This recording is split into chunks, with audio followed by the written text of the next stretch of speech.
Hola, benvinguts i benvingudes a la xerrada de la recerca científica en la ment, organitzada pel Parc de Recerca Biomèdica de Barcelona i la Universitat Pompeu Fabra en el marc de la Setmana del Cervell. Com heu vist, al principi teniu unes instruccions, seguiu-les al peu de la lletra, sisplau, mantingueu micros i càmeres apagades.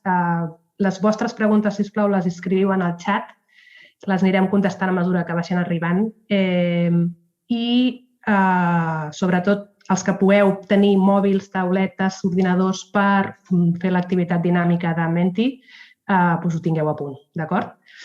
Començo jo explicant-vos una miqueta què és el Parc de Recerca Biomèdica, per qui no ho conegui. És una de les grans infraestructures científiques del sud d'Europa, amb unes instal·lacions i equipament científic d'avantguarda que es troba ubicat al barri de la Barceloneta. És una iniciativa de l'Ajuntament, la Generalitat de Catalunya i la Universitat Pompeu Fabra i va ser inaugurat al maig de 2006. Aquest any celebrem el 15è aniversari. Seguirem fent ciència amb vistes al mar. Compta amb 6 centres de recerca públics independents que investiguen en l'àmbit de les ciències de la vida, la salut humana i la biomedicina, des d'una perspectiva molecular a estudis poblacionals. En el parc treballen més de 1.500 persones de 50 països diferents. Ens hagués agradat que poguéssiu venir a veure'ns, però donades les circumstàncies això no ha pogut ser. Així que esperem que el proper any pugueu gaudir de les nostres activitats de forma presencial.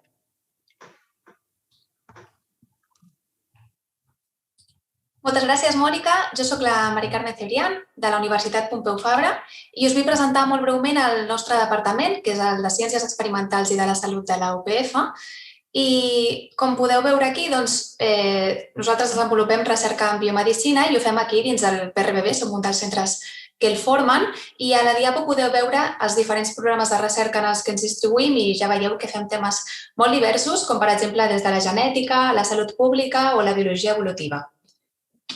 I passo a comentar-vos la docència en Ciències de la Salut i de la Vida que fem, que es du a terme al campus universitari Mar, que és un edifici que està aquí al costat del PRBB i l'Hospital del Mar. I aquí cobrim tots els diferents nivells d'estudis universitaris, com podeu veure, tant graus com màsters com un programa de doctorat.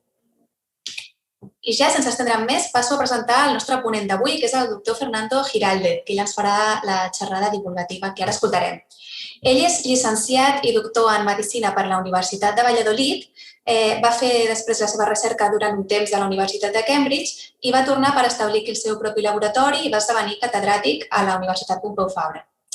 La seva recerca s'ha centrat en el desenvolupament embrionari de l'oïda i és profe universitari impartint diferents cursos en temes com la fisiologia, la biologia del desenvolupament o les neurociències. Ell té un interès molt especial per la connexió entre les neurociències, el pensament filosòfic i les perspectives artístiques, i això ho veureu clarament reflexat a la xerrada d'avui. I finalment, comentar-vos que participa habitualment en diferents activitats de divulgació. Doncs endavant, Fernando, quan vulguis deixo... Hola, hola. Hola, ¿qué tal? Pues antes que nada, mil gracias por la invitación y por poder estar aquí en las actividades de la Semana del Cerebro, que ahora mismo voy a compartir yo mi pantalla y ahora espero que veáis mi pantalla, ¿no? Pues esta de hecho es una Semana Mundial del Cerebro. Y es una semana instaurada hace ya varios años con la idea de llevar lo que en aquellos tiempos fue las nacientes neurociencias, que son las ciencias del sistema nervioso y del cerebro, las ciencias de la mente, llevarlas al público en general, y con 2 ideas fundamentalmente. Una, la de atraer vocaciones, o sea que esto es agitación y propaganda para atraer vocaciones a la investigación científica en las ciencias del cerebro, y después también para dar a conocer el interés que tienen los estudios que se hacen en neurociencias, en neurofisiología, en psiquiatría y demás, que ya todo esto es este conglomerado que llamamos neurociencias, pues el interés que tienen para la cultura en general, para las ideas. Y esto es un poco lo que voy a intentar mostraros hoy. algunas ideas de dónde están las neurociencias, cómo tratan el problema de la mente humana, y por otra parte, qué impacto, ¿no?, pueden tener en nuestras ideas sobre nosotros mismos. O sea que, en resumen, hay una parte que es, digamos, estrictamente médica, si uno quiere, y después una parte que va un poco más allá, ¿no?, de la medicina o de la psicología o la psiquiatría. Esta era un poco la idea del... Entonces, aquí el problema, digamos, donde yo quiero centrar el asunto es que en el cerebro, en esta masa de poco más de 1,5 kilos que tenemos dentro de la cabeza, ahí realmente es donde reside la maquinaria que da cuenta de todas nuestras actividades mentales. O sea, las percepciones, los pensamientos, los comportamientos, todo esto está está fabricado, por decirlo así, por nuestro cerebro. Y de ahí que no solo, digamos, esto genere las enormes capacidades que tiene el cerebro humano, si se compara con otros animales que tienen capacidades también extraordinarias, sino también da cuenta de las grandes maldades, por decirlo así, entre comillas, ¿no?, de los grandes desvíos que puede tener la conducta humana. O sea, todo esto sucede en nuestros cerebros. Tanto la función normal, lo que nosotros atribuimos, nuestra interacción con el mundo y nuestras actividades deportivas, artísticas, como también los graves problemas que causa la disfunción, ¿no? Y la disfunción del cerebro, que son las alteraciones que van desde alteraciones mentales o alteraciones neurológicas, son realmente un problema que incluso pues un problema social, puede ser un problema social muy importante. Y entonces aquí, antes de meterme en mucha harina, voy a hacer una pregunta que yo cuelgo aquí. Ahora, según tengo entendido, yo tengo que salirme, ¿no, Mónica? Yo me tengo que salir. Vale, mireu, comencem la part de participació i us envio també a través del xat el codi que volem que entreu a la web www.menti.com, que és el codi 3972 43 70. Us el torno a dir, 3972 43 70. I ara us compartiré pantalla per anar cap al Menti i us llançarem unes preguntes que el Fernando ha pensat per veure què en sabeu, què en penseu abans de començar tota la xerrada, d'acord? Anem cap allà a veure com ho veieu i com ho veiem tots plegats. Si us demana que us connecteu, que tingueu algun usuari, poseu un nom, una lletra, el que vulgueu. Ja veig que n'hi ha bastants que esteu esperant i que esteu preparats, així que començo llançant la primera pregunta, d'acord?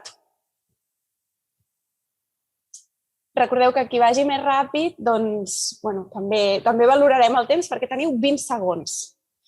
Primera, ¿cuántas neuronas hay en el cerebro? 1 millón, 100 millones, 1.000 millones o 100.000 millones. Vinga, a veure què penseu.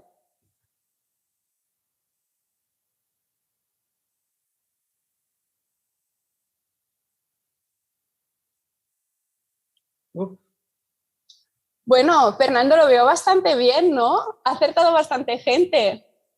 Muy bien. Sí, la resposta correcta és que tenim 100.000 milions de neurones en el nostre cervell. Us en fem una altra, aviam.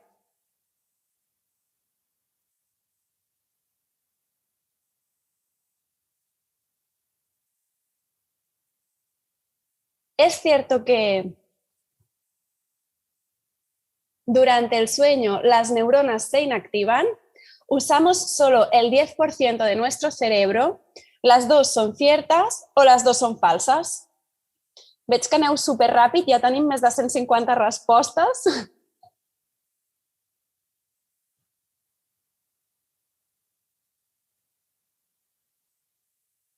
Aquí también, muy bien.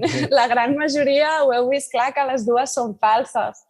Así que, bueno, no sé, Fernando, saben mucho estos chicos. A ver. Está muy bien. Vamos sobre buen suelo. Sí, todo tuyo. Vuelvo a, ¿cómo se dice? Sí, a compartir la charla. A ver, entonces yo ahora me tengo que ir de aquí. A ver cómo hago esto. Espérate. Yo estaba... de acuerdo. Ahora, ¿cómo estamos? Aún no vemos la presentación, quizás está cargando, ¿eh? Espérate. Mira, me voy a salir un segundo. A mí sí que me veis, ¿no? Sí. Ahora Sí. no veis nada. Ahora vais a ver la presentación. Ahora enganchamos. Y ahora enganchamos porque hago yo esto. Perfecto. Ahí estamos, ¿no? Sí. Entonces, exacto, ahí la pregunta es ahora ¿qué hay, ¿no? ¿Qué hay en el cerebro que explique el control de nuestra conducta, de nuestros comportamientos, y que explique esta enorme diversidad de cosas que somos capaces de hacer y de que somos capaces de percibir y de, digamos, acomodar, ¿no? Nuestras conductas a los estímulos que recibimos y demás. Bueno, veremos después un poco de qué origen tiene esto, pero sí, lo que hay en el cerebro son neuronas, son esencialmente neuronas, no hay otra cosa que neuronas, o sea que esto es producto de la actividad de estos enorme cantidad de neuronas y sus conexiones. Y como bien apuntabais, por lo menos una gran mayoría, tenemos el orden de 100.000 millones de neuronas. O sea, esto es como más o menos como los euros de los fondos europeos, pero en neuronas. Esto es lo que tenemos. O sea, una gran cantidad. O sea, que se pueden hacer muchas cosas con eso. Entonces, claro, daos cuenta de que cada neurona además conecta con varios cientos o miles de otras neuronas. O sea que el resultado de la actividad del cerebro realmente es la compleja interacción entre esta enorme cantidad de elementos y sus conexiones específicas. Sus conexiones son fundamentales para entender que no es una neurona la que hace las cosas, sino que son los circuitos neuronales. Son las redes neuronales las que acaban haciendo ciertas funciones. Y en esto, por ejemplo, los matemáticos están intentando estudiar muy a fondo cuál es la lógica, ¿no?, que siguen las redes neuronales y para explicar cómo se generan funciones en el cerebro, que son siempre funciones de control.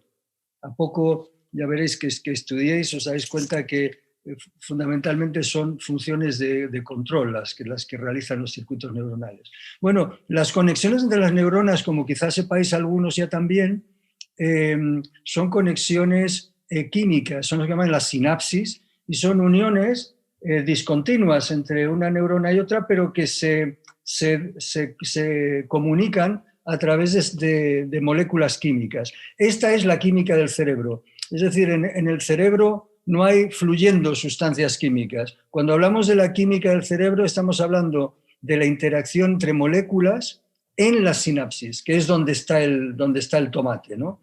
Ahí es donde están los neurotransmisores, ahí es donde actúan los fármacos, los ansiolíticos, los antidepresivos, las drogas. Todo eso actúa en las sinapsis. Este es el punto clave. Bueno, y lo que circula cuando se conectan unas neuronas con otras, lo que está circulando constantemente en el cerebro es esto.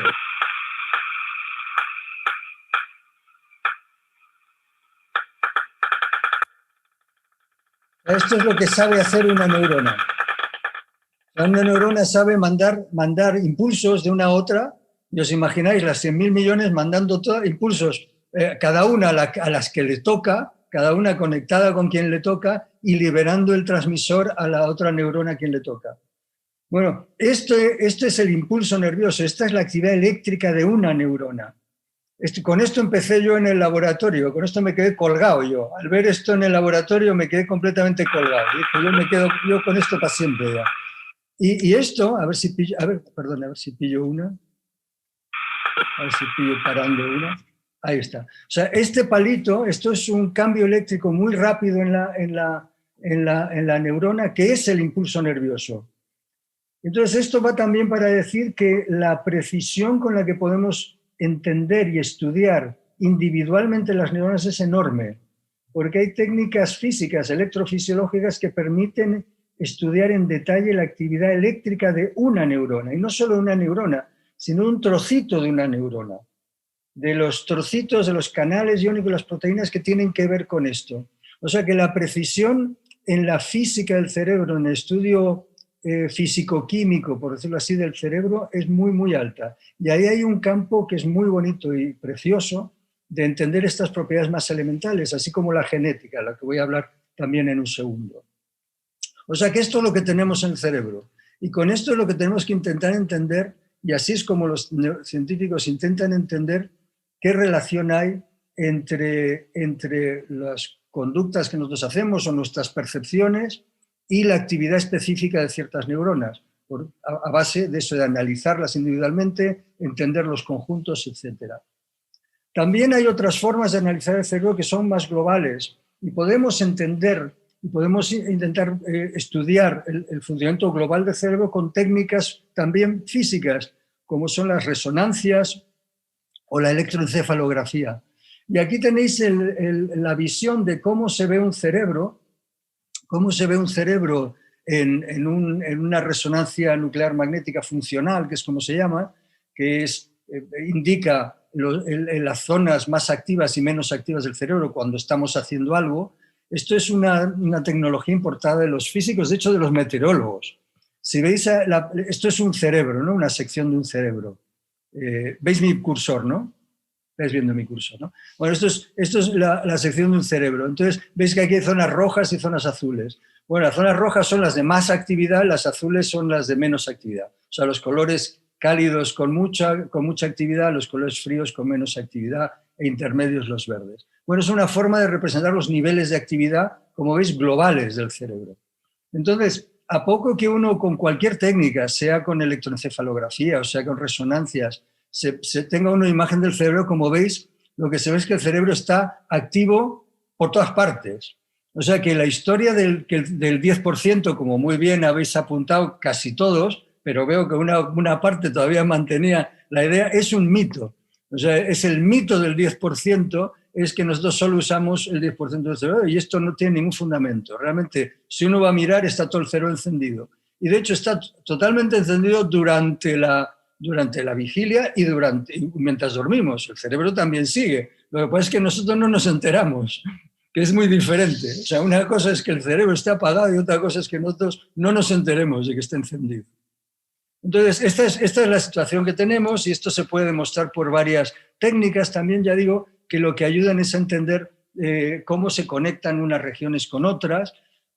Con esto vengo a decir que hay técnicas muy fuertes para analizar desde los elementos en sus propiedades físico-químicas hasta los conjuntos y poder entonces emplear técnicas físico-químicas, genéticas y técnicas matemáticas para intentar darle sentido a las relaciones que tienen unas cosas con otras. Quiero esto también decir que la entrada en las neurociencias es muy variada. Uno puede entrar desde la bioestadística hasta desde la ingeniería o puede entrar desde la biología o la medicina. O sea que es un área muy amplia y que tiene muchos intereses y requiere además de muchas tecnologías y muchas metodologías muy diferentes. Bueno, con esto acabo esta primera introducción y ahora quiero comentaros dos ideas, pero antes quiero entrar en el segundo menti. Me apago, me voy. Vinga, vamos allà. Us vuelvo a mandar... Ai, perdoneu, us envio el codi per al chat, que és el 75 69 95 85. Us el torno a dir. 75 69 95 85. Vale? Vaig cap allà, a veure si ja hi sou, si esteu a punt i començarem. Vale. A veure quanta gent tenim. 9, bueno, m'espero una mica, a veure, que aneu arribant, que aneu entrant. Si alguns no us heu connectat abans, doncs recordeu que si us demana un nom podeu posar fins i tot una lletra, només no cal que escriviu del tot qui sou. Vale, vinga, ja en som 100. Els que no hagueu entrat, bueno, us torno a dir el codi per si de cas, 75 69 95 85. I començo. Recordeu això, que també teniu 20 segons per contestar, per tant, a veure... Ai, perdoneu, que m'he passat la primera pregunta. Vale. Ara. Venga, sobre gatos y humanos. Las neuronas de los gatos no son muy diferentes de las nuestras. Neuronas de gatos y humanos comparten la mitad de los genes. O los gatos ven los colores mejor que nosotros. Què penseu?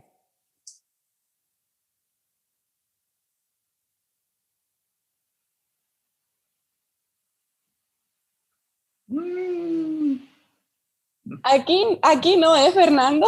Aquí les has engañado. Aquí os he pillado. Bueno, supongo que ahora nos vas a contar en detalle por qué, ¿verdad? Sí. Si acaso... Luego tratamos sobre esto. Sí. Exacto. A ver qué pasa con la segunda pregunta.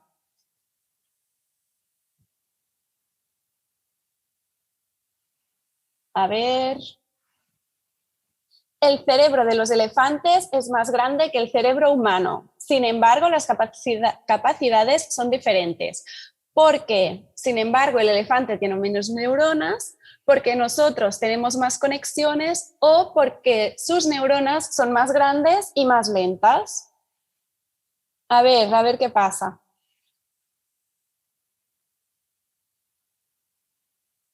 Bien. Ahí, ahora sí, ¿eh? El elefante lo llevamos mejor que el gato. A ver ahora qué nos cuentas, Fernando. Muy bien. Entonces, ahora tú te vas. Sí, y te vuelvo a pasar la palabra. Yo tengo ahora que hacer algo aquí, que no me acuerdo qué es. Ahora tengo que, a ver, se me ha puesto esto una... A ver, espérate un segundito. A ver, un momentito. A ver si me vuelvo... Aquí. ¿Ahora estamos? Ahora no, aún no vemos la pantalla. No ves la pantalla. Vale, entonces, da capo, empiezo, pongo aquí...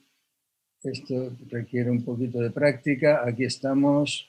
Ahora sí que estamos. Ahora sí que estamos, perfecto. Estamos y ahora mejor todavía. Vale, sí, bueno, pues claro, las dos preguntas eran para convenceros de que el cerebro es un producto de la evolución. Y realmente nuestro cerebro no es discontinuo, no tiene nada esencialmente diferente al que tienen otros animales, pero no solo los gatos o los elefantes que son más próximos, sino que tienen elementos en común con los calamares o con las ranas, ¿no? O con los monos, desde luego, o también con otros humanos, ¿no? La idea fundamental aquí es esta, que es que nuestro cerebro viene de otros cerebros.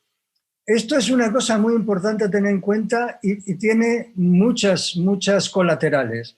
La primera que tiene es que nosotros tenemos que pensar, la más, por decir así, gorda, que muchas de las cosas que ocurren en nuestro cerebro, digamos, las cosas que nos pasan a nosotros, son producto de que nosotros tenemos un cerebro heredado a lo largo de la evolución. O sea, nuestra historia no cultural, nuestra historia evolutiva, está en la evolución. Entonces, hay cosas también que heredamos en nuestro cerebro que no tienen una mayor utilidad, incluso pueden ser una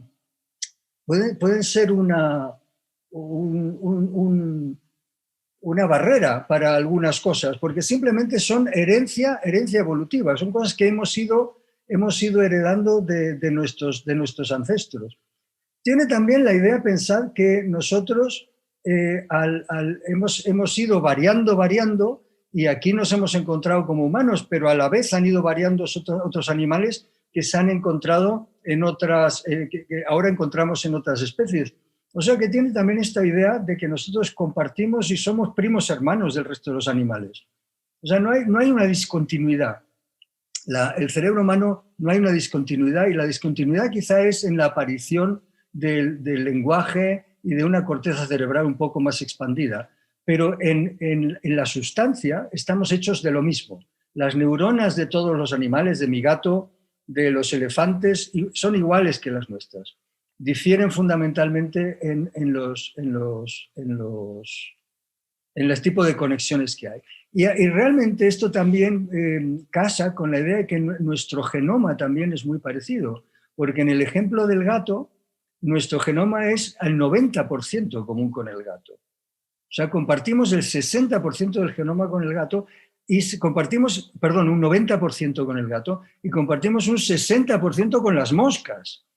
O sea, que daos cuenta, cuando nosotros pensamos que somos seres únicos en el universo, estamos simplemente montándonos una historia, ¿no? Porque realmente esto no tiene nada que ver. Claro, la otra cosa buena que tiene es que esto nos permite entender cómo funciona nuestro cerebro estudiando animales, porque muchos de los mecanismos básicos son comunes. Y ahí comprenderéis que, por ejemplo, la naturaleza del impulso nervioso que yo os puse antes, pues se entendió estudiando las fibras del calamar. O que la corteza visual, por ejemplo, se empezó a entender estudiando la corteza visual del gato. O el desarrollo en las ranas, el desarrollo del cerebro. O sea que esta es un poco esta idea de colocar ya nuestro cerebro no como una cosa única, como una ruptura, una aparición. Digamos, el cerebro no nació para que nosotros pensáramos. Nosotros pensamos porque nos ha salido un cerebro, que es distinto, ¿no? Esta es la idea. Y hay otros cerebros que están casi a punto. Si no piensan, hacen cosas muy parecidas, porque son capaces de reaccionar de maneras muy complejas ante situaciones complejas. Y eso va desde el cerebro del calamar hasta el cerebro de un gato, por ejemplo. Y ahí estamos muy cerquita unos de otros. Entonces, ya digo, esto nos permite además estudiarlo. Bueno, esta es una idea, la idea esta del cerebro es un producto de la evolución. El segundo es que todo esto de dónde viene. Entonces, os voy a mostrar ahora, voy a intentar argumentar que esto viene de nuestros genes, pero de cómo nuestros genes se enfrentan con el entorno en el que están metidos, en el que acaban cayendo. Y entonces esto es lo que voy a empezar a discutir a partir de ahora. Entonces, el desarrollo del cerebro tiene lugar en el embrión. O sea, nosotros nacemos ya con un cerebrito. Pero no se acaba en el embrión. Entonces, ¿cómo es esto? Pues esto es lo que os voy a contar. Primero, ¿cómo se desarrolla el cerebro en el embrión y de dónde sale el cerebro del embrión? Pues obviamente el cerebro del embrión sale de nuestros genes, por decirlo así. Nuestros genes programan todas las propiedades del organismo. Todo lo que tenemos nosotros, los dedos, todo esto sigue un programa que a lo largo del desarrollo de una sola célula, acaba formando trillones de células, que son un organismo, y, cada célula tiene su función, está conectada, y todo esto es fuertemente determinista, en el sentido que es un plan que se despliega a lo largo de los 9 meses de desarrollo humano, los que sea en el desarrollo de otras especies, y esto va a piñón fijo.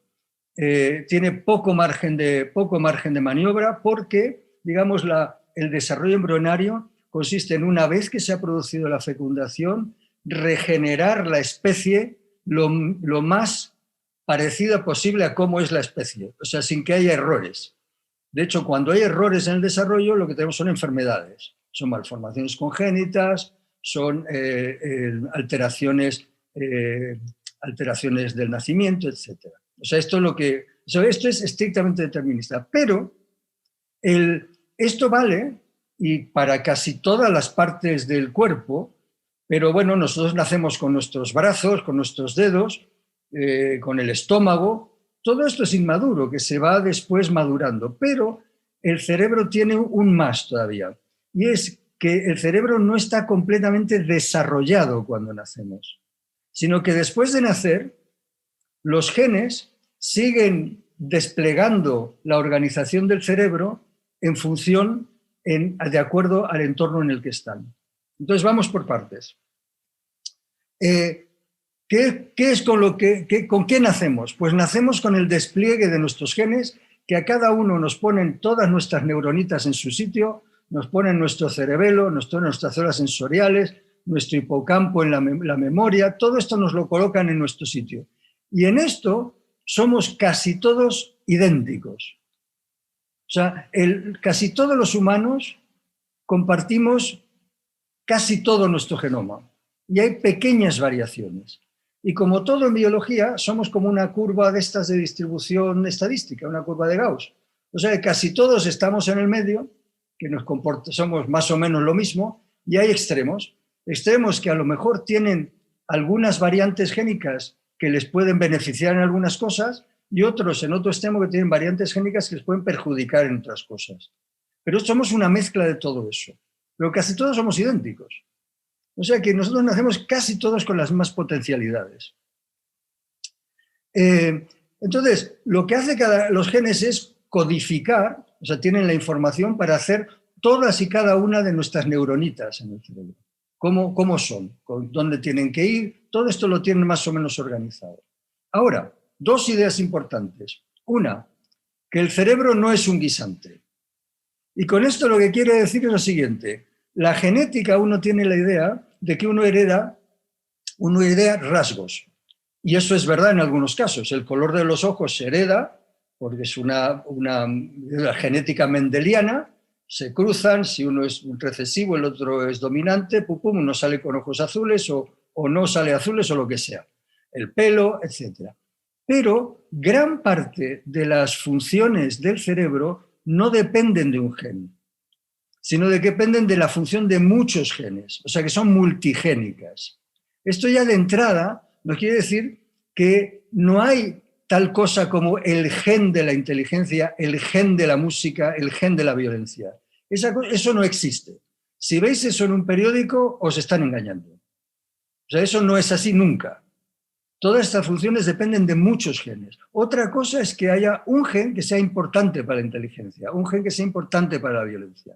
Pero eso no quiere decir que sea el gen de la violencia. Quiere decir que es uno de los 100 y pico que pueden ser importantes para eso. O sea que esto es una cosa muy importante. No hay una herencia de rasgos porque los rasgos dependen de muchos genes.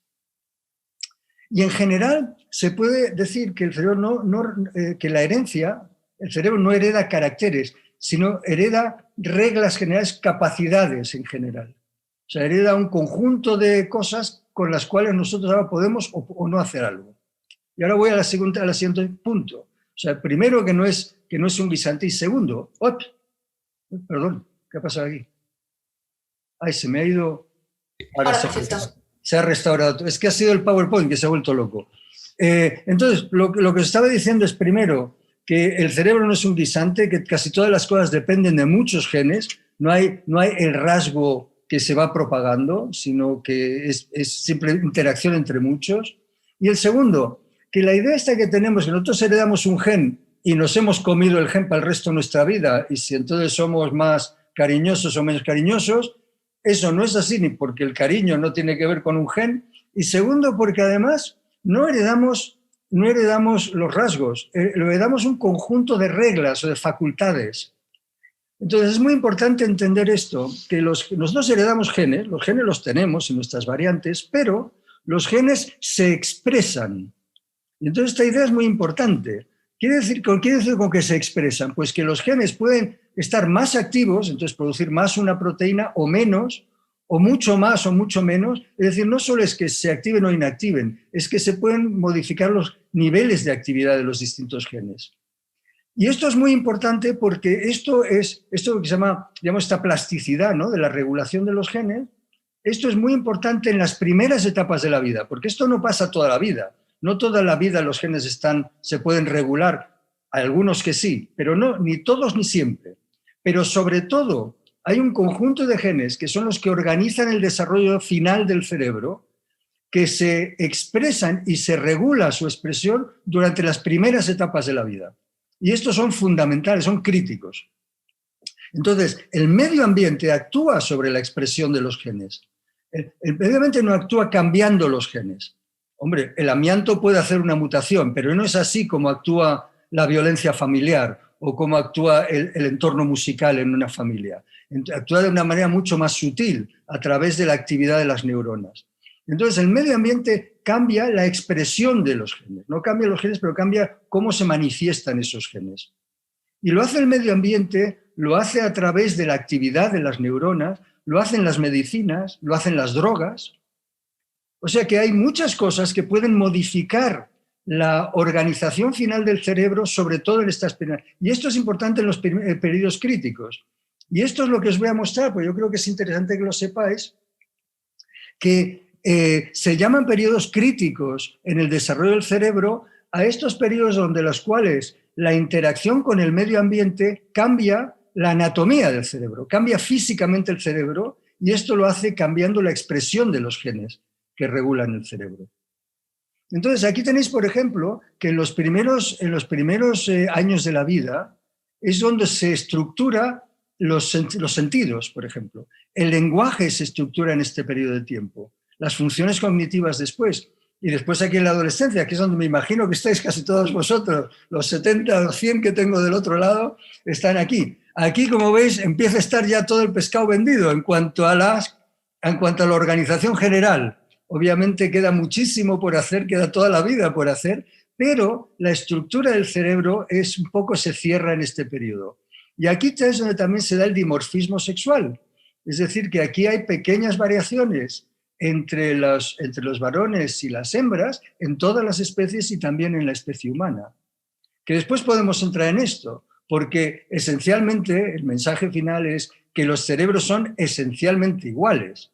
O sea, el conjunto de capacidades son iguales, pero hay diferencias que marcan tonos diferentes.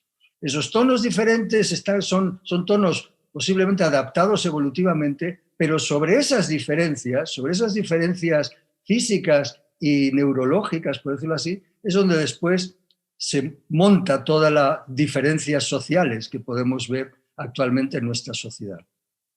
Sobre esto quizá podemos volver. Entonces, con esto lo que quiero que veáis es que a la hora de plantear la relación entre lo innato y lo adquirido en la mente humana, por decirlo así, en las capacidades humanas, el problema es bastante más complejo, porque el resultado final de cómo es nuestro cerebro, cómo acaba estructurándose, es un constante diálogo entre el medio ambiente y nuestra biología. O sea, el medio ambiente cambia, por decirlo así, la biología, y la biología interactúa con el medio ambiente. Eso quiere decir que no se puede hablar típicamente de una cosa, es decir, es que tal cosa es 10% biológico y 80% cultural, porque eso no tiene sentido. Normalmente casi todas las cualidades, la inteligencia, y como veremos ahora el caso de la música, depende sobre todo de esta interacción. Bueno, entonces la pregunta ahora es, ¿qué hace un buen músico? Como un ejemplo de esto, y voy a discutir también, ¿qué pasó aquí? Que no encuentro no encuentro la preguntita que iba a poner aquí. ¿Te acuerdas que teníamos una preguntita? No sé por qué. No pasa nada, Fernando. Mira, les mando el código por el chat, que vuelvan a la página de menti.com. ¿Sí? Y esta vez el código que tenéis que entrar es 82 52 44 80, ¿vale? Y vamos allá. A ver.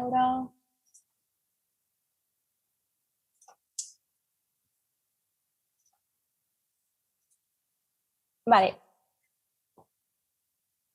A veure, heu sigut superràpids, ja en sou molts, ja hi ha més de 80 persones. Us torno a dir el codi si algú no el té, d'acord?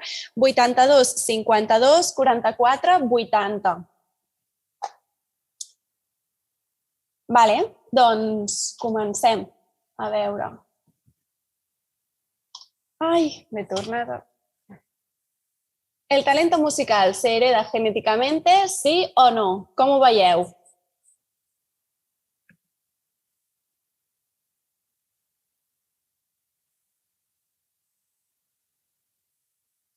A ver. Pues la mayoría creen que no, Fernando, están de acuerdo contigo. Fantástico. Me alegra que tengamos ya... No sé si ha sido inducido, o que ya tenían estas ideas, ya teníais estas ideas de entrada. Esto no lo sé. Porque realmente tiene mucho que ver con eso, y tiene mucho que ver, como habéis visto, con lo que acabo de... A ver, ahora me toca a mí, ¿no? Sí, de nuevo. A ver, ahora. ¿Estamos bien? Ya estoy acabando, ¿eh? ¿Estamos bien o todavía no? Perdona, vemos la portada, sí. Sí, ¿no? Estamos, ¿no? Se Sí, ve sí. Vale, entonces, claro, la pregunta era eso. Fernando, disculpa, es que vemos la portada de la presentación, o sea, la primera diapositiva que has puesto, o sea, no estamos en la de la música. Espérate, hacemos stop sharing, vuelvo a share screen, ahí vamos. Ahora sí, ¿no? Tampoco.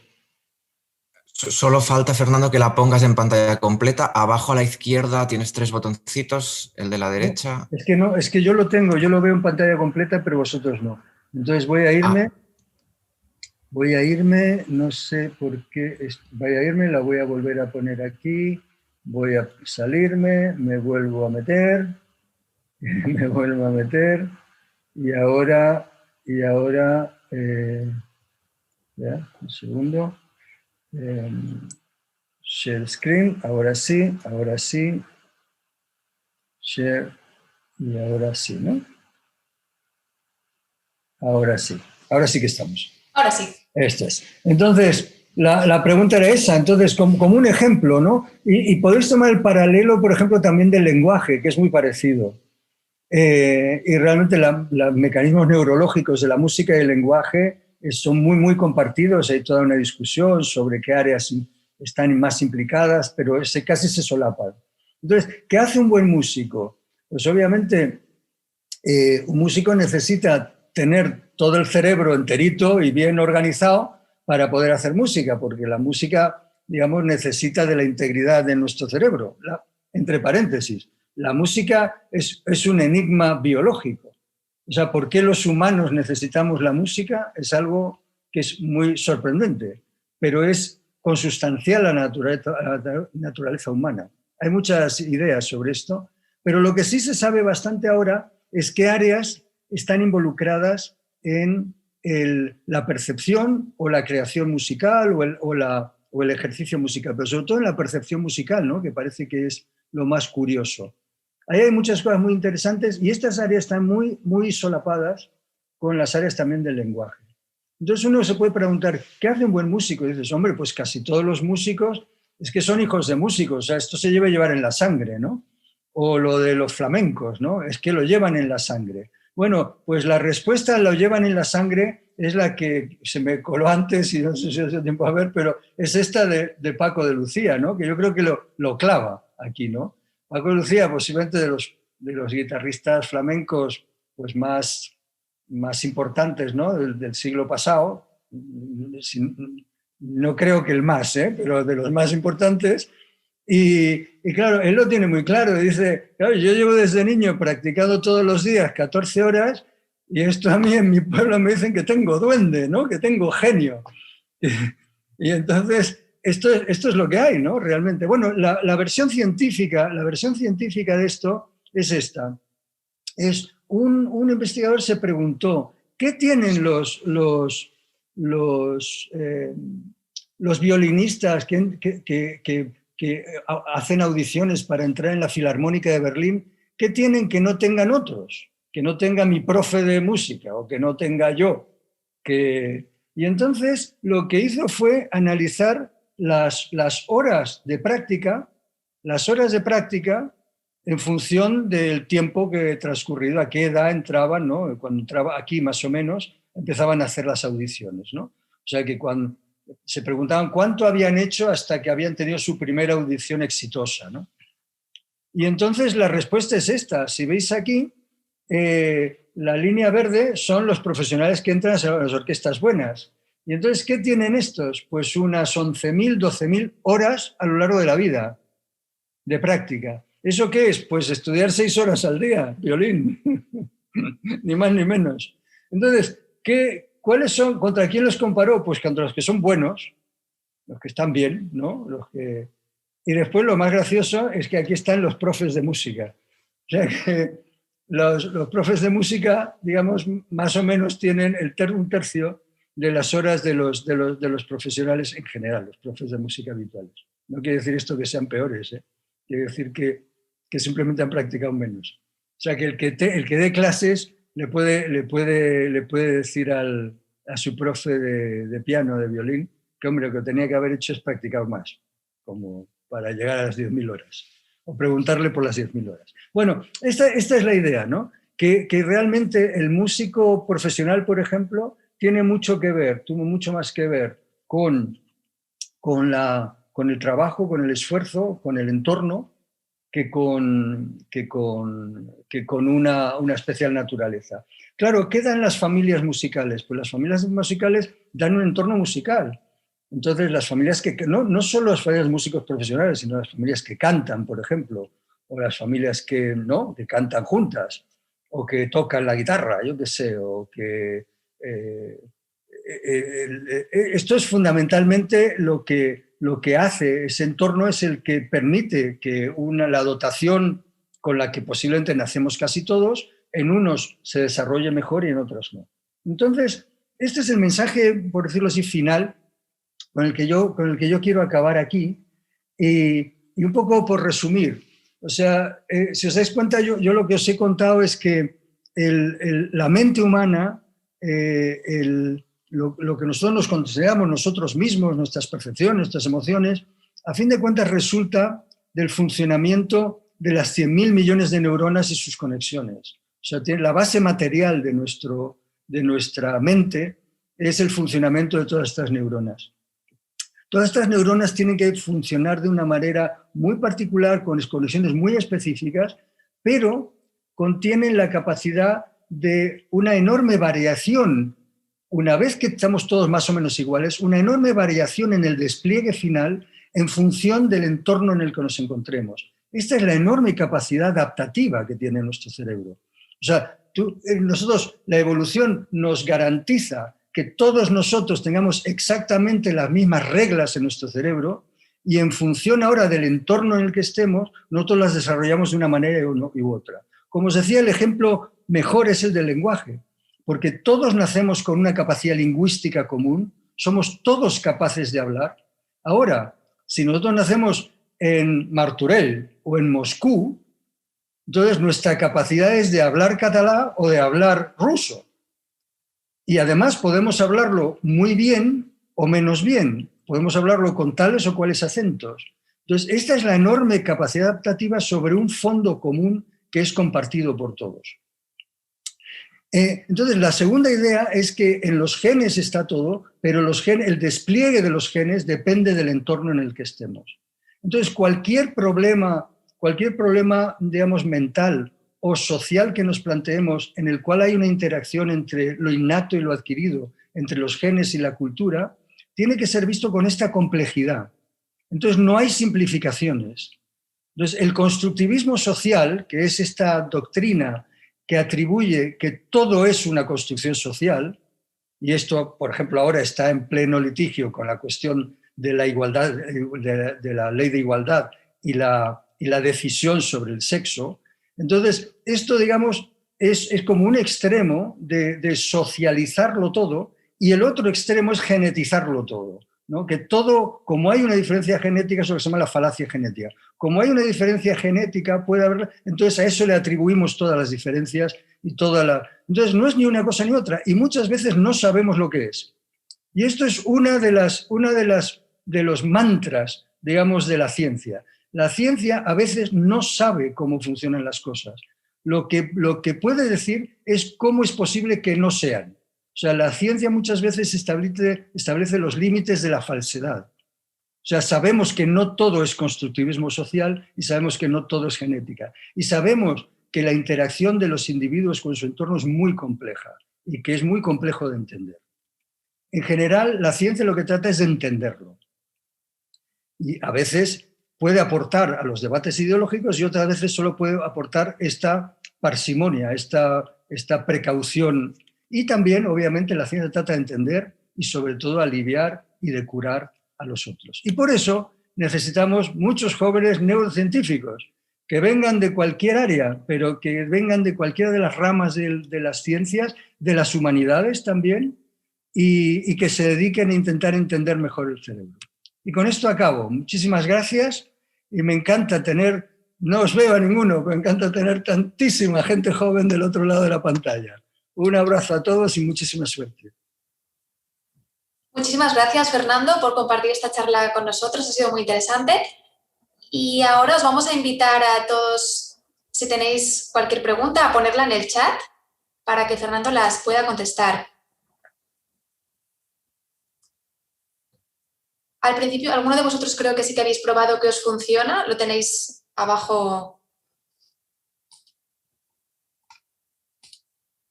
Aquí.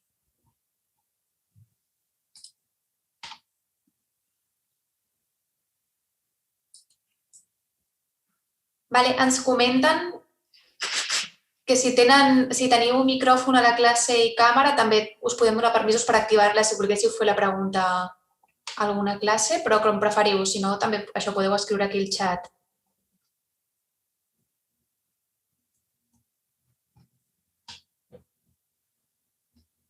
Venga, ánimo, ánimo. Sí, no tingueu vergonya, que segur que algun dubte d'una xerrada així que ha tractat tants temes, algun dubte ha hagut de sorgir. Perfecte, ja tenim una primera pregunta. Fernando, te leo. Nos pregunten, els trets de personalitat també tenen a veure amb els factors ambientals? Claro, eso es muy interesante. Es muy interesante. Los rasgos de personalidad, pues es un ejemplo típico. Es un ejemplo típico y ahí el discernir, ¿no? El componente este que puede ser las variantes individuales, ¿no? Entre hermanos. Por ejemplo, para que te hagas una idea, la personalidad del primogénito, bueno, vosotros seguro que tenéis, ¿no? Tenéis hermanos y tal. Entonces, es muy típica, o sea, hay rasgos de personalidad muy típicos, por ejemplo, entre el primogénito y el segundo hermano. O cuando hay 3 hermanos, el hermano sándwich, el que está en medio, y el pequeño, los rasgos del pequeño. Bueno, esos son constantes que vienen, obviamente, no de la carga génica, sino de la situación en la que naturalmente se encuentra el individuo una vez que nace, y la actitud de los padres. Es decir, la actitud de los padres frente a su primer hijo contiene un nivel de ansiedad, de incertidumbre, que no está en el segundo. Y entonces las conductas con respecto, cuando dices que son 2 hermanos y han sido tratados iguales en la misma familia, eso no hay nada más lejos de la realidad, porque el primero ha sido tratado con un nivel de ansiedad y con un nivel de expectación y de noticia que el segundo ya no tiene, pero el segundo tiene una seguridad que no tiene el primero. Claro, ya tiene un terreno ganado. Entonces es muy curioso porque se han hecho estudios y se ha visto que en rasgos de personalidad precisamente se parecen mucho más los primogénitos de diferentes familias entre sí que los mismos hermanos en las actitudes, ¿no? De rasgos de personalidad. O sea, que un buen punto ese. ¿Otro? Muchas gracias. Sí. Vamos a por otra pregunta, que es de Araceli Cuadrado también. Sí. Nos pregunta, ¿cómo pueden alterar las drogas al cervell? Sí, pues de muchas maneras. Las drogas, por decirlo así, son como igualmente que los fármacos, ¿no? Lo que pasa es que las drogas contienen este elemento de generar adicción. Adicción en diferentes puntos, cosa que un fármaco normalmente no hará, pero es una transición suave, no es que unos sí y otros no, ¿eh? Es una transición suave. Hay drogas blanditas que no generan mucha o tal, y drogas más fuertes, es el componente adictivo. Entonces, ¿cómo se explica eso? Pues típicamente se explica casi todos tienen que ver con el funcionamiento de las sinapsis, porque casi todas las drogas actúan o sobre la liberación del transmisor, o sobre la interacción con el receptor, o sobre la captación y desaparición del transmisor en cuestión. Entonces, casi todos los fármacos y las drogas, ya digo, actúan sobre los neurotransmisores. Y se conoce bastante bien. De hecho, nosotros en el PRBB tenemos un grupo fuertísimo que trabaja sobre la adicción a cannabinoides y al alcohol. Y tienen perfectamente analizados el tipo de receptores sobre los que actúan, por qué se pegan más fuerte, y eso está muy bien estudiado. Muy bien, vamos con la siguiente pregunta que hacen referencia a la imagen, al vídeo que nos has puesto de las neuronas. Nos dicen, ¿cuál es el movimiento qué hacen las neuronas para hacer el ruido este que hemos oído? No, no se mueven. Las neuronas están quietas. Lo que pasa es que es como si tuvieran los brazos estirados, ¿no? A ver, no sé si me veis a mí así. Pues tienen los brazos estirados y por el brazo van pasando estos impulsos eléctricos. O sea, los impulsos viajan por los nervios, por decirlo así. Van viajando. Brr, brr, y entonces uno los puede registrar. Entonces, no es que hagan ruido, es que como es una señal eléctrica, es una onda eléctrica igual que la que está produciendo el sonido en vuestro ordenador ahora, porque yo estoy hablando, mi micrófono está traduciéndole una señal eléctrica, la señal eléctrica pasa por la fibra, llega a tu ordenador ahora lo transduce, o sea, lo convierte esa señal eléctrica en una señal acústica, ¿no? en ondas sonoras. Bueno, pues esto es lo que pasa. Nosotros lo que hacemos para estudiar es que cuando pasa la onda eléctrica la conectamos a un amplificador y entonces con un amplificador podemos oír el impulso, podemos escuchar el impulso. Y esto es muy práctico porque nosotros discriminamos las frecuencias mucho mejor con el oído que con la vista. O sea, si nosotros nos ponen 5 cosas seguidas, no distinguimos si son 5 o 7. En cambio, con el oído somos mucho más finos para distinguir frecuencias. O sea, que lo que ahí habéis visto, lo que habéis visto es el registro de un impulso nervioso y lo que habéis oído es ese impulso nervioso conectado a un amplificador y hecho ruido. O sea, el ruido que haría ese impulso si tuviera un altavoz, ¿no? Vamos con una pregunta que se refiere a un tema bastante complejo, que es cómo entra el tema de la transexualidad dentro de los cambios producidos por el dimorfismo sexual y cómo se explica desde la neurociencia. Claro, ahí, fijaos, esto es uno de los asuntos que está en pleno análisis. Realmente se sabe muy poco. Se sabe muy poco y hay todo, ha habido en Nature, por ejemplo, muchos artículos. Hay gente que está estudiando, pero hay 2 cosas. Una cosa es el dimorfismo sexual y esto es como una obviedad biológica. Es decir, el dimorfismo sexual, es decir, que haya diferencias morfológicas, estructurales y funcionales entre varones y hembras, entre machos y hembras, esto está a lo largo de toda la escala evolutiva desde que existe el dimorfismo. Y es un elemento asociado a la supervivencia y la reproducción. O sea, esto no tiene más vuelta. Entonces, esto lleva asociados cambios funcionales también. En el caso de los humanos, el más claro son los cambios hormonales. Entonces, está claro que hay diferencias hormonales que tiñen, por decirlo así, el funcionamiento de muchas actividades, incluida la actividad cerebral.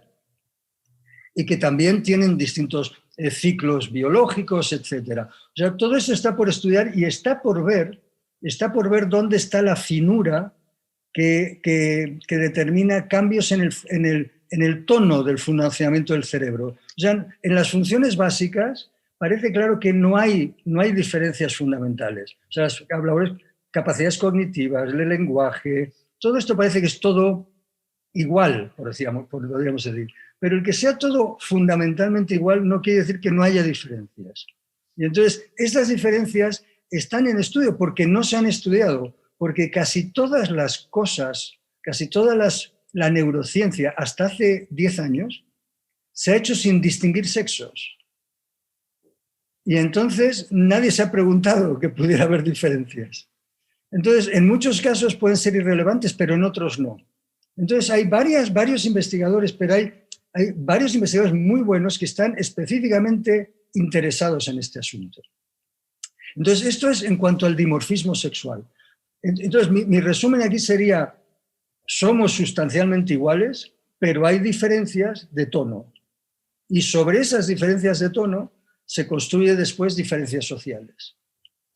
Y por ponerlo en un extremo, si queréis, sobre la diferencia en los niveles hormonales de testosterona, que da como consecuencia diferencias en el anabolismo muscular, por ejemplo, en el anabolismo proteico y la capacidad muscular, pues sobre esa diferencia de fortaleza muscular uno puede construir todo un esquema de diferencias sociales basados en la fuerza. Entonces, con esto quiero decir que uno no puede ignorar que la biología está por debajo, ¿no?, de muchas de estas superposiciones sociales. Vamos, esto es un punto de vista, no quiere decir que esto sea compartido por todo el mundo. Con esto lo que quiero decir es que no se pueden ignorar las diferencias biológicas, no se puede decir que no existen. Y respecto a la transexualidad no lo sé. Aquí realmente no hay, porque la transexualidad va más allá, es el cambio de sexo originado, ¿no?, por un cambio de la percepción del género, ¿no?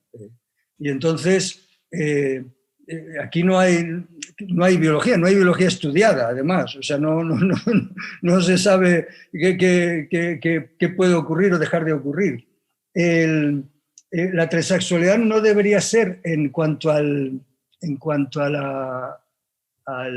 cambio, por decirlo así, al cambio cerebral,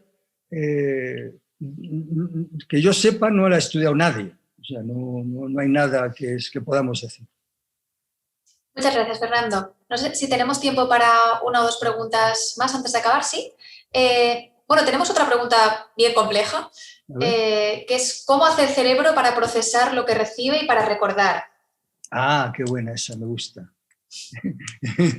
Eso, claro. Esto es muy bueno. Son dos preguntas en una. Para explicar... Para procesar lo que recibe y luego, por otro lado, para recordar. Lo que recibe, o sea, para percibir, ¿no? Estás preguntándote cómo percibimos el mundo. Pues realmente es una operación muy, muy compleja, pero voy a intentarlo resumir. Nosotros percibimos el mundo a través de nuestros sentidos. Y nuestros sentidos no captan todo lo que hay fuera, sino que muestrean una pequeña parte de lo que hay fuera. O sea, por ejemplo, lo que nosotros decimos ver es una franja de radiación electromagnética que va entre 500 y 700, 400 y 700 nanómetros. Pero fuera de eso, a la vez que tú estás mirando el computador, están pasando por nosotros radiaciones de ondas, de macroondas y de quizás radiaciones radiactivas que nosotros no las vemos, pero que están ahí. O sea, nosotros de todo lo que existe fuera, nosotros muestreamos una pequeña parte, con todos los sentidos. Con esa pequeña parte, nosotros reconstruimos el mundo exterior. Entonces, para reconstruir ese mundo exterior, nosotros necesitamos hacernos una idea de lo que hay fuera. Y realmente nosotros reconstruimos el mundo interior porque a lo largo de nuestra vida vamos aprendiendo cómo es. Entonces, ahora que ya somos mayores, a la hora de ver el mundo, nosotros es como si tuviéramos una gran biblioteca de cosas posibles en la cabeza, y nosotros muestreamos lo que hay fuera, lo comparamos con lo que tenemos en nuestra biblioteca y decimos, ah, es una cara, ah, son las gafas, ah, es un árbol. Así es como lo hacemos. O sea que el proceso de percepción es el aprendizaje, el muestreo de las cosas posibles que hay, con las capacidades limitadas que nosotros tenemos, aprender qué puede haber y después rápidamente intentar asimilarlo. ¿Por qué? Porque nosotros a los 20 años o cuando un organismo está ya hecho, no puede con cada cosa intentar analizar lo que es. Tiene que saber qué tiene que hacer con lo que tiene delante. Tiene que saber reaccionar. Entonces, es por decirlo así como la percepción es un reflejo muy sofisticado. Es una forma de adaptarse, de saber qué puede haber inmediatamente, sin pensar mucho. Eso con respecto a la percepción. O sea que nosotros representamos el mundo nuestro a partir de un pequeño muestreo y con arreglo a toda nuestra... O sea que nuestro cerebro es muy prejuiciado. Esto es lo que hay que tener muy bien. Segundo, ¿cómo almacenamos? Pues toda la información que vamos recibiendo de forma más o menos selectiva se almacena de diferentes maneras, pero esencialmente se almacena en las conexiones entre las neuronas. O sea, la memoria es asociar una cosa a otra, ¿no? Saber que cuando pasa A, pasa B y después yo poder recuperarlo. Bueno, pues esencialmente el cerebro lo que hace es reforzar ciertas asociaciones, saber que entonces una cosa se corresponde con la otra, ¿no? Un término con un objeto, una música con un autor, lo que sea, asociar cosas, una cara con una persona, asociarlas y después tiene un mecanismo por el cual puede recuperar esa activación y regenerarla dentro de él. Entonces, esencialmente reside en la arquitectura sináptica. La memoria tiene sus regiones donde hay neuronas que almacenan esta información y de esas regiones el resto del cerebro puede tirar de ellas. Por ejemplo, nuestra visión puede retomar imágenes visuales o nuestra audición puede retomar imágenes auditivas que tenemos almacenadas. Muchas gracias. Vamos con una última pregunta que hace referencia al estrés. Nos preguntan qué importancia tiene para el desarrollo de enfermedades. Muchísimo, porque el estrés no es una interacción espiritual con el entorno. El estrés realmente, lo que es condiciones del entorno que lo que hacen es liberar ciertas hormonas, particularmente cortisol, y el cortisol tiene efectos sobre muchísimas neuronas, muchísimas sinapsis. Entonces el estrés es un elemento, el estrés, lo que llamamos en general estrés, claro, estrés hay muchos tipos, muchas cosas que podemos llamar estrés, pero estrés en general, utilizando el término en inglés, es como llevar las cosas a un extremo, o sea, ¿cómo sería la traducción? Estrés es estirar la cuerda, poner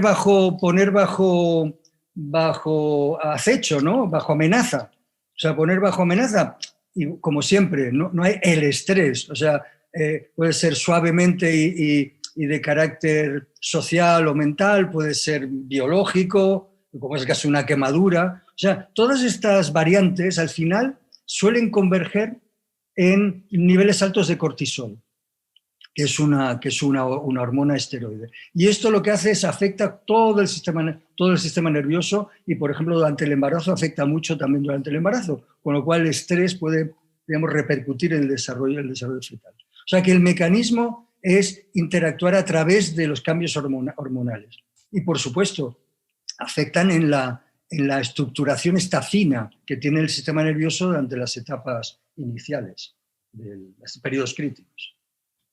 Muy bien, pues estamos fuera de tiempo, pero solo nos queda una pregunta, así que si queréis la intentamos resolver rápido, que se refiere a cómo se pueden explicar trastornos como la esquizofrenia o las personalidades múltiples. Sí, bueno, este es un campo de trabajo intensísimo. Obviamente no sabemos cómo, sabemos algunas de las cosas que pasan. Entonces, esto sí que se sabe bien. Y otra vez, volvemos a lo mismo, hay áreas del cerebro con neurotransmisores, niveles de neurotransmisores que sabemos que están afectados en el caso de las enfermedades mentales, en el caso de la esquizofrenia, como caso típico. También se conocen muchos genes asociados a la esquizofrenia, que ya digo, el que se conozcan muchos genes no quiere decir que estos genes no puedan ser después regulados por el entorno. Hay familias donde el peso de ciertas mutaciones parece que es muy fuerte, y entonces esto ha ayudado a descubrir muchos de estos genes, pero hay muchísimos casos que no tienen este componente, por decirlo así, de alteración genética inicial, sino tienen alterados la regulación de los genes. La localización de las áreas específicas realmente no se sabe, porque los estudios que están hechos, por ejemplo, de función cerebral, se sabe que hay muchas áreas y muchos tipos de conexiones entre distintas áreas que son diferentes en el cerebro esquizofrénico. Pero aún está por estudiar. Pero es un campo de estudio abierto. Muy bien. Muchísimas gracias. Pues si os parece, dejamos aquí la actividad. Te agradecemos muy especialmente, Fernando, que hayas compartido la charla con nosotros. Y ya para finalizar haremos un último menti, un poco de evaluación. Si te dejo, Marta. Mireu, us he posat un altre cop el codi en el xat, és el 27 20 84 85. I com que no hem tingut l'oportunitat de poder sentir el que vosaltres pensàveu de la xerrada, ens agradaria preguntar-vos una miqueta què us ha semblat, si us ha agradat. Llavors, us aneu connectant, si us sembla. I res, són 3 preguntetes molt ràpides per conèixer una mica la vostra opinió, que esperem que sigui favorable, no? Hem vist bastantes preguntes al xat, així que interès, almenys, nosaltres l'hem rebut. Us torno a dir el codi, si voleu, 27 20 84 85. A veure, 27 20 84 85...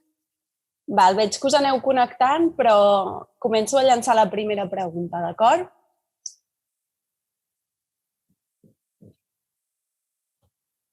Nois, això ho he de practicar més per aprendre-ho, em sap greu, tornem a la primera.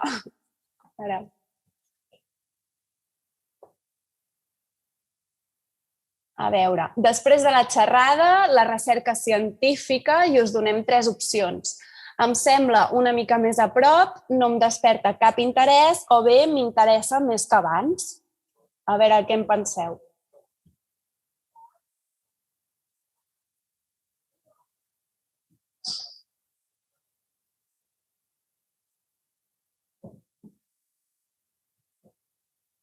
Molt bé, crec que el Fernando ha fet molt bona feina, si a la majoria de vosaltres us interessa més que abans. A veure, segona pregunta.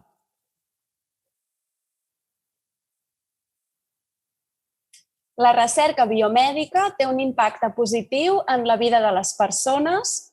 Creieu que sí? Que només per la gent que pateix una malaltia o bé que no té cap efecte?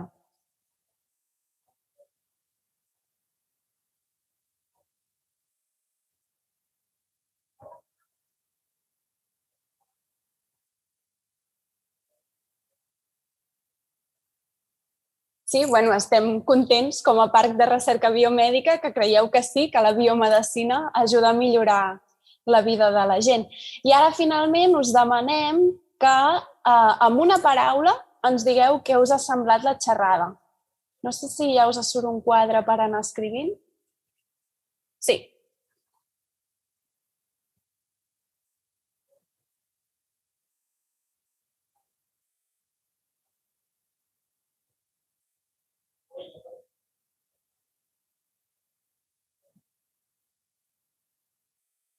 Bueno, crec que està clar, no?, que la paraula que més ressalta de moment és que a la majoria de vosaltres us ha semblat interessant, entretinguda, curiosa, impressionant, se'n van movent i no ho acabo de poder llegir tot, però vaja, crec que en general fins i tot algunes emoticones que ens heu posat són bastant positives. Així que, bueno, moltes gràcies per donar-nos la vostra opinió.